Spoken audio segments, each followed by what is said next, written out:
they offer responsibility. And sometimes they reveal strengths that she never knew she possessed.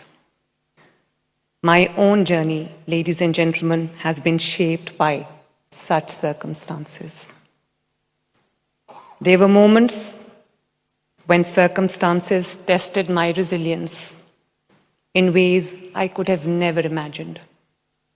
Standing beside my father, the Prime Minister, Mohammad Nawaz Sharif, during times marked by injustice, by inequality, by political adversity, and immense personal trials, I learned that conviction often demands sacrifice and that perseverance is sometimes the only path forward.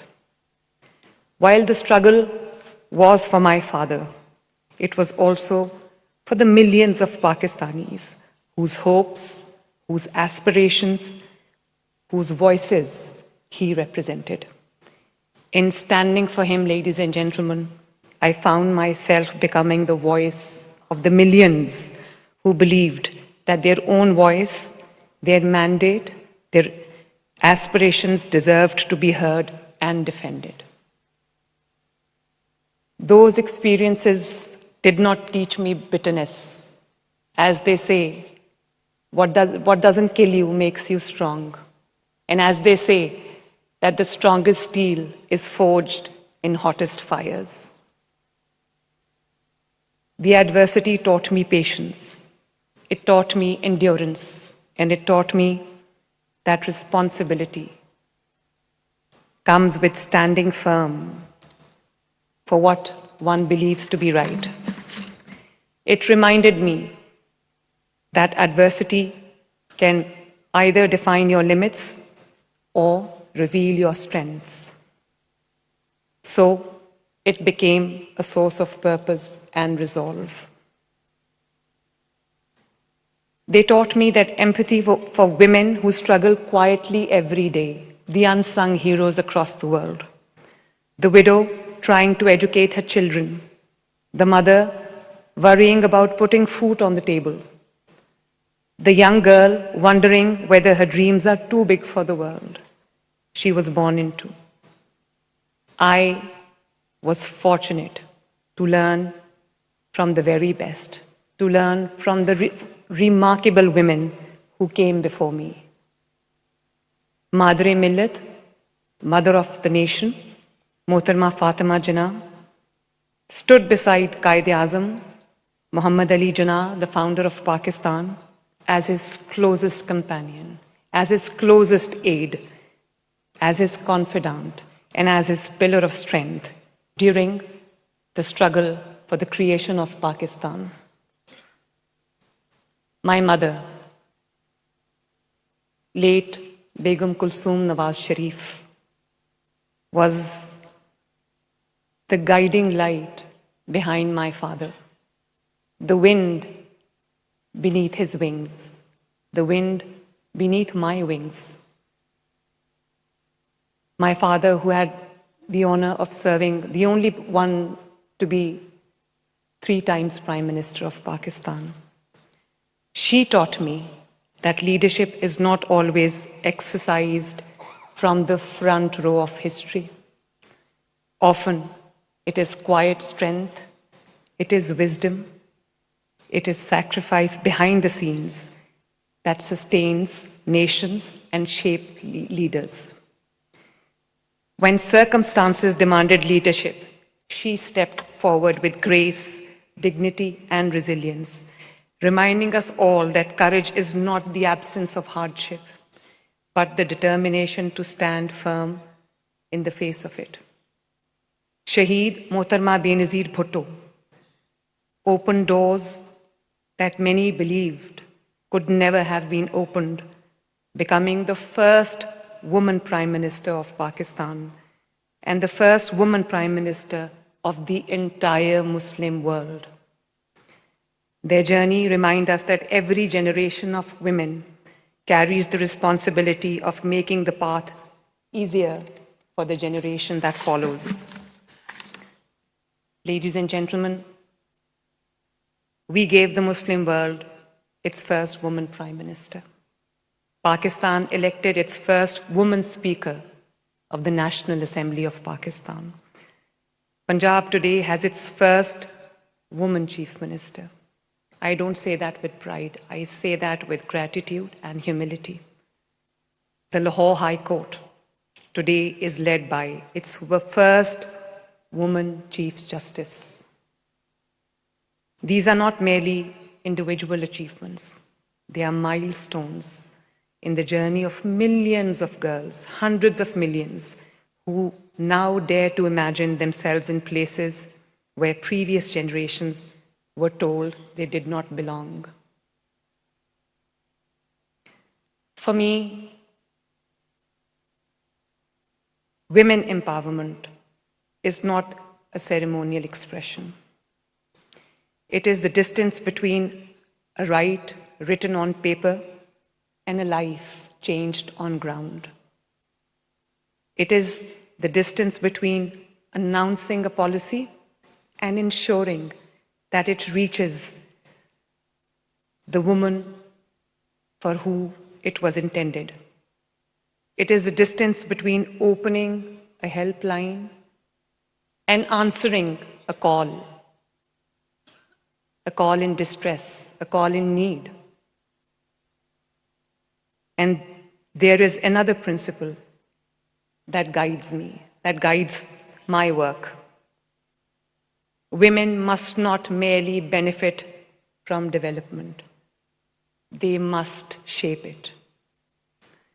This is why across all programs and across all policies, we have ensured that women are represented as participants, as beneficiaries, as entrepreneurs, as professionals, and leaders alongside men as equal partners. In many of our initiatives that you just saw on screen as well, opportunities for women are not capped or restricted by quotas, by numbers, by statistics, because talent does not recognize limits, and neither should opportunity. For example, in my scholarship and laptop schemes, not 30%, not 40%, not even 50%. 60% young girls are beneficiaries of these programs.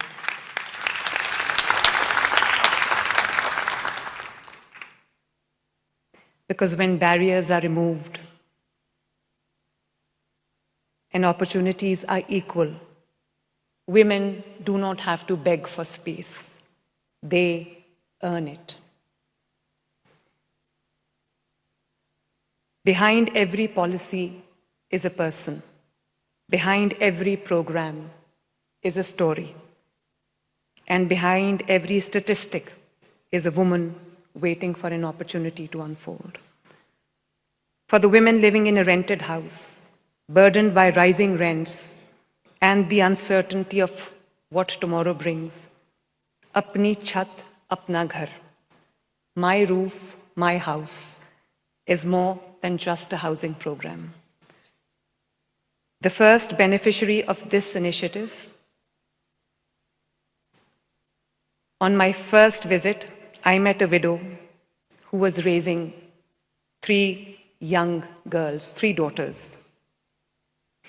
And her meager source of earning was from flower arrangements that she was doing at certain events, at small-scale marriage events. For years, she said, they lived in a rented house, moving from one uncertainty to another, struggling each month simply to make ends meet. The burden had become so heavy that she had stopped sending her daughters to school. Today, the same mother has moved into a home she can call her very own, her home, her house. And her daughters are back in school, carrying books once again instead of burdens. A house gave her shelter.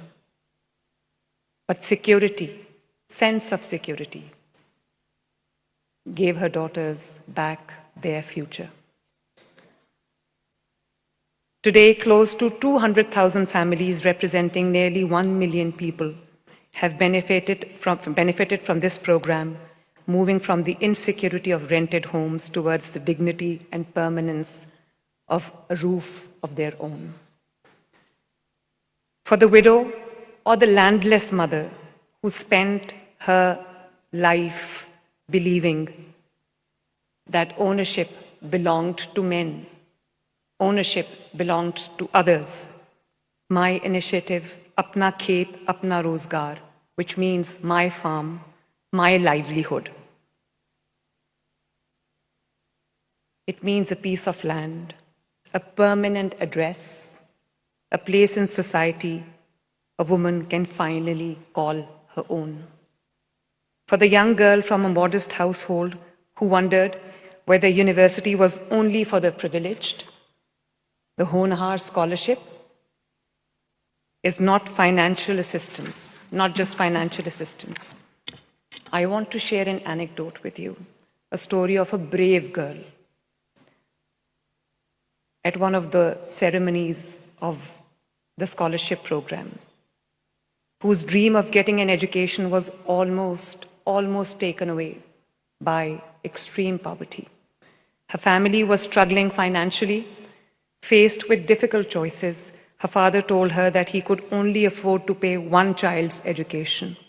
Since her brother was a boy, he was given priority, and she was asked to leave the university. Imagine how heartbreaking that would have been.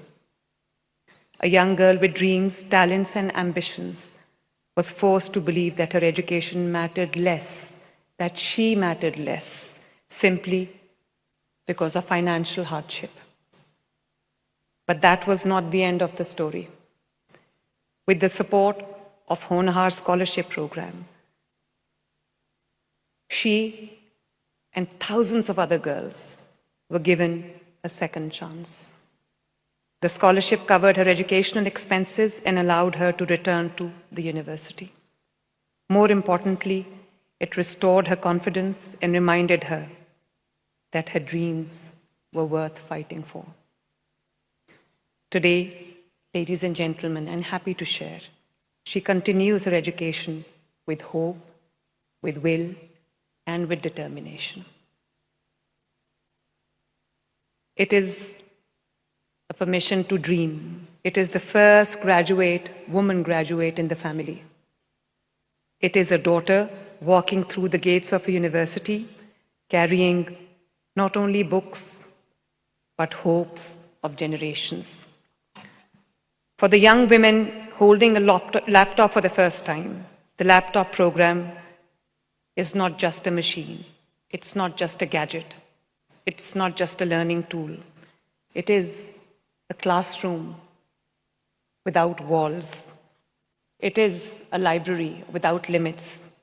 It is a passport to digital economy. For the young graduates searching for her first opportunity, internships, tourism, internships, and IT skills programs are not merely trainings. They are confidence. They are independence. They are the ability to stand on her own feet and say, I can build my own future. For the woman with talent but no capital, we have initiated Asan Karobar Finance, easy business finance. It is not only a zero-interest loan, it is the tailoring shop that becomes a business, the kitchen that becomes an enterprise, the dream that becomes an income for the entire family. For the widowed mother suddenly carrying the responsibility of an entire household alone, economic empowerment is not just a slogan. It is survival, it is dignity, it is independence. Through our empowering women through IT programs, tens of thousands of rural women are gaining digital and freelancing skills to earn from international platforms. For them, a home can now become an office, a village can become a gateway to the global economy. And through our livestock asset transfer programs, thousands of widowed and divorced women across South Punjab are receiving livestock that provides sustainable income and transforms uncertainty into self-reliance. For these women, a livestock asset is not merely an animal. It is school fee for a child, medicine for an elderly patient, food on the table, and dignity in the home. Through the modernization of Sanat Zars, the cottage industry, and dedicated e-commerce hubs, women artisans and skilled workers are taking their products beyond local markets and connecting directly with customers not only across Pakistan, but around the globe through digital platforms. For the widow, rebuilding her life after loss, the Rahmat card, for those who understand Arabic, Rahma card, the blessings card carries a simple message that in Punjab, you are not alone. For the women living with disability, dignity begins with knowing that she has not been forgotten, that she has not been abandoned. Through the Himmat card, in English, Courage card, thousands of women are receiving financial support that allows them not merely to survive, but to live with independence, dignity, and respect. For the father who spent sleepless nights worrying about how he would fulfill his responsibilities towards his daughter, and for the daughter who feared that financial hardship may stand between her and a dignified beginning to married life, the Dheerani program brought hope where there had been anxiety through the financial aid for those young women waiting to get married but not having the required means and resources. Today, thousands of daughters of Punjab have begun a new chapter of their lives with dignity, support, confidence, and empowerment. For the women who stand in our courts defending justice and rule of law, we are investing in dedicated facilities and professional spaces because women belong not only in the courtroom galleries, but at the bar table, on the bench, and in positions of leadership throughout our legal system. For the mother in a distant village who cannot travel for treatment, healthcare must travel to her. And this is why we launched more than 1,000 clinics on wheels, hospitals on wheels across Punjab, bringing doctors, medicines, diagnostic facilities directly to communities that had long remained underserved. For an expectant mother, these clinics are reassurances, timely checkups. They are safe pregnancies and healthy beginnings. Through field hospitals and expanded maternal health care services, we are supporting women before childbirth, during childbirth, and after childbirth through prenatal, postnatal care, ensuring that no mother is left behind, no mother is left out because of distance, poverty, or circumstance. Supporting this effort are more than 60,000 female health inspectors going door to door across Punjab, carrying not only data forms, but compassion, ensuring that the health needs of every mother, every child, and every vulnerable family are seen, heard, and cared for. Because no woman should have to suffer in silence because the system could not find her. Because maternal health is not merely a health indicator, it is a measure of the entire humanity. Through Punjab's newly launched electric mass transit network, women are not only provided dedicated spaces, but free rides, free spaces across Punjab. It is my vision of empowerment in motion. Through my pink electric taxi initiatives for women that you just saw on screen, beautiful colored taxis. We are creating new pathways for women not only to travel safely, but also to earn with dignity and independence in emerging sectors of economy. I want to share my personal anecdote, an inspiration of my pink taxi project. I saw a reel on the Instagram, a young girl who feared that she would have to abandon her education because her family could no longer afford her university fee. Today, she attends university in the morning and drives this pink taxi in the evening, in the afternoon. And I was delighted, elated to see the video. She said she was only able to come out of the house, have a small additional earning because Punjab was safer for women than ever before. That, ladies and gentlemen, is what empowerment looks like. For some women, it is a pink e-taxi, is just a vehicle. For me, it is income. For me, it is entrepreneurship. For me, it is financial independence. For me, it is a woman taking control of her life, taking control of her future. Mobility without safety, ladies and gentlemen, is not freedom. The safety and security, as I repeatedly say, the safety and security of women, it is my red line. Through the expansion of smart, safe cities to the tehsil level, technology-driven protection is reaching women far beyond Punjab's major urban centers. Through violence against women centers and women protection centers, we are building institutions where women can find safety, legal assistance, and dignity under one roof.